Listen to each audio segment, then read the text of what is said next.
Yes, people, the full Misfits card has been announced, and these are my way too early predictions for it because I'm excited. The fights aren't for over a month, but I'm excited. So, on this card, oh, this is actually going to be so sick. I can't believe it. We literally just saw on the Beterbiev Bivol card, like arguably one of the best boxing cards of all time. And now Misfits are giving us one of the best crossover cards of all time. So let's get into this. We've got Argentinian King versus Small Spartan J. Okay, so this is a really interesting fight. We've seen Small Spartan J in the ring once before. We know that he's got superhuman strength, but the problem is that Small Spartan J is literally about 5'1". He had a fight against Foxer G, and Foxer G got an incredible knockout and has catapulted Foxer G towards the top of his scene, which is a lovely full circle moment, because if you know about Foxer G, you know that he won a competition to even get himself into the world of Misfits, where I think Mams and KSI allowed him to commentate one time. So that in itself is really dope. Small Spartan J was never going to be able to get to the weight that Foxer G was fighting at. I think their fight was at 135 and Small Spartan J was at like 115. He's just tiny. In this fight, he's fighting against Argentinian King.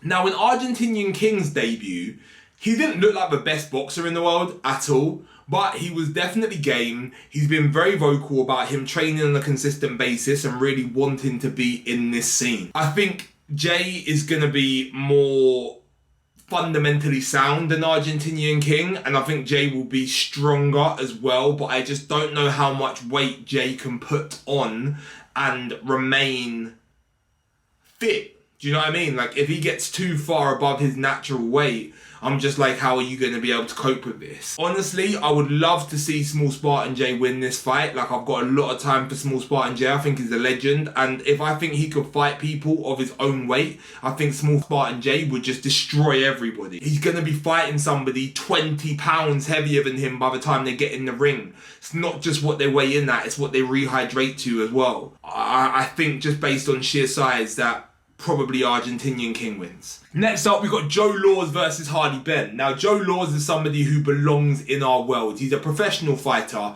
but he's an absolute madman. And if you saw his last fight, right, which happened on Sky, it was the closest thing to Hagler Hearns you're going to see. And not from a boxing quality perspective, but him and his opponent just went absolutely at it, and it was carnage. I'm talking about no one was throwing any jabs. It was just straight swingers. Joe Laws has turned up to Misfits events before wearing a Roman centurion costume. He's just a little bit bonkers. And do you know what? In the world of Misfits, we like bonkers. Harley Ben, obviously the brother of Conor Ben, has got great boxing pedigree. I don't know too much about him at this point in time, but I know he's meant to be decent. However, on sheer experience and just the fact he's bonkers, I'm gonna go with Joe Laws for this fight. And then we've got Chase Moore versus Roman Fury. I have got unlimited respect for Chase Moore.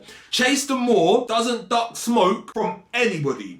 Like, Chase Moore has stepped in there against that Volk dude in America. He lost that fight, but he took it like a bad boy. And then after that, anybody who's wanted smoke, he said yes to it, and I respect it highly. And he's been asking for this Roman Fury fight for a long time. And personally, I was thinking, Chase, what are you doing, bro? Like, how are you going to fight somebody who's been putting boxing gloves from the time they were in Pampers? These traveling boxing families, they got lineage, heritage and history. When their kids can walk, they're throwing jabs. That's just how they operate.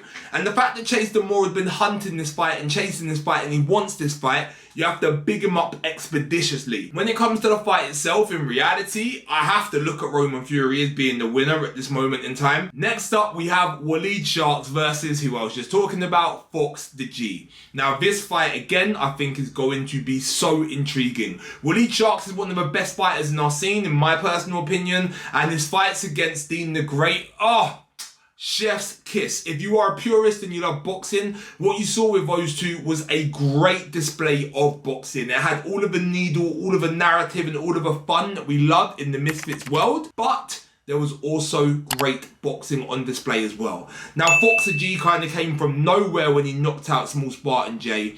Obviously, he had that nightmare against Evil Hero where he didn't really get to show out, but we have to believe that he'd been working really hard and he would have developed a lot, and that his coach Soul, who I think is a great coach, will be getting the best out of him. So I think it's going to be a really great fight, and it's going to be one where we'll get to see exactly where Fox is at, just how good is he. But going on what I've seen before and the quality of their opponents before, I've got to go with Waleed. And then we have got Darren Till versus Darren Stewart. This one I can't wait to see, because Darren Till versus Anthony Taylor showed up and showed out, and he showed everybody what it means to be a real fighter at a real level and to just be great. And obviously he won that fight, and he won it in spectacular fashion, and he'll be looking to continue that, and I think he ultimately wants a Jake Paul fight.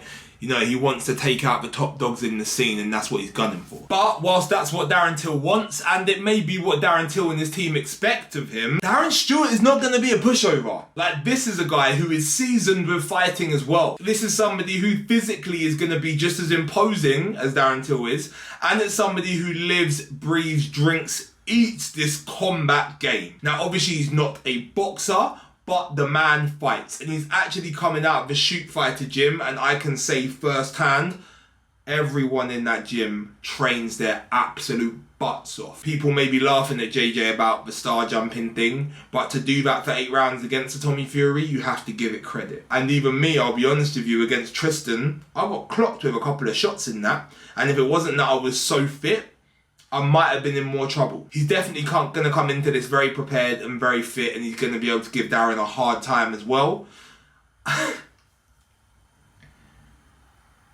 Prediction, I'm going draw. I know I'm sitting on the fence, I'm getting splinters in my backside, but I'm going to say draw. And then we get to the main event. KSI, the Nightmare, fighting against Dillon Danis. This one, obviously, there's not really much jeopardy in it, I'll be completely honest with you. JJ's going to walk through this guy. Although Dillon is obviously really experienced in combat sport, and he's a big guy, and he's not going to be shook, he's not going to be scared of anything. His performance against Logan Paul was just absolutely woeful. Man threw about 4 punches and did some roly-polies. So bearing that in mind, like, KSI's going to win. It's just going to be a matter of what fashion does KSI win this fight in. Can he do it in devastating fashion and get a knockout? Or is it going to be more of a... It could be an opportunity to try out a lot of things, actually. Like, with the amount of ring rust that he's got, looking at the pads and the training, it seems like he's got a slightly more orthodox way of fighting now. And Dillon may be the sort of person that doesn't pose too much of a threat and will consequently allow JJ to try out this new style and get comfortable with it in the ring. So I actually don't think that JJ will be going in there and trying to blast Dillon out within a round. I think they will be grateful and thankful if it can go 4, 5, 6 rounds. Let JJ get used to it again, let him try out this new stuff, and then stop him later on. I think that would probably be the perfect night, in all honesty. A longer fight, more time to try stuff, don't take any damage, and then stop him.